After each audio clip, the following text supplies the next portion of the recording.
Ready start. Para.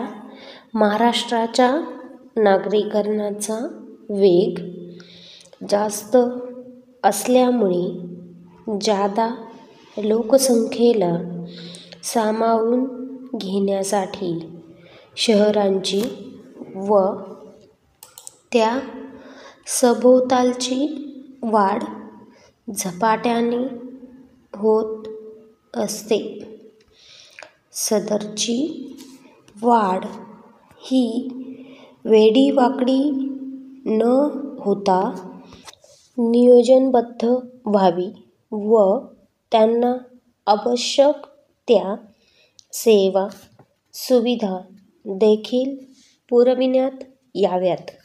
यासाठी महाराष्ट्र प्रादेशिक व नगर रचना अधिनियमात प्रादेशिक योजना विकास योजना विशेष नियोजन प्राधिकरण स्थापन करून शहराभोवतालचा विकास नियोजनबद्ध करणे अशा तरतुदी आहेत. परंतु नियोजन प्राधिकरणाच्या आर्थिक परिस्थितीमुळे नियोजन प्राधिकरणे नागरिकांना पुरेशा प्रमाणात सेवा व सुविधा उपलब्ध करून देण्यात कमी पडतात.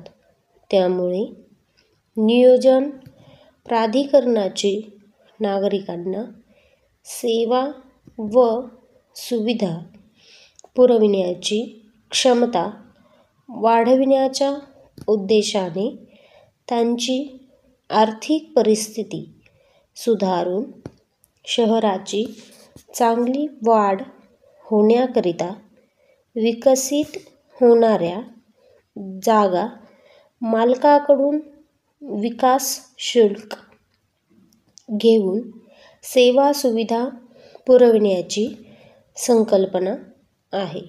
उक्त अधिनियमामध्ये विकास योजनेतील प्रस्तावानुसार नागरिकांना सेवा व सुविधा आरक्षणे विकसित करण्याचा स्तर वाढविण्यासाठी नियोजन प्राधिकरणाने विकास शुल्क आकारावयाच्या व गोळा करण्याबाबतच्या तरतुदी समाविष्ट केल्या आहेत. सदर विकास निधी प्राधिकरणाने त्यांच्या वार्षिक अंदाजपत्रकात स्वतंत्रपणे दाखविणे आवश्यक आहे व सदर रक्कम प्राधिकरणाने त्यांच्या हद्दीतील सार्वजनिक सेवा सुविधा पुरविण्यासाठी व त्यांच्या देखभालीसाठीच वापरणे अनिवार्य आहे. थोडक्यात विकास शुल्क म्हणजे नागरिकांच्या विकासासाठी जमा केलेली रक्कम असेच म्हणता येईल. स्टॉप.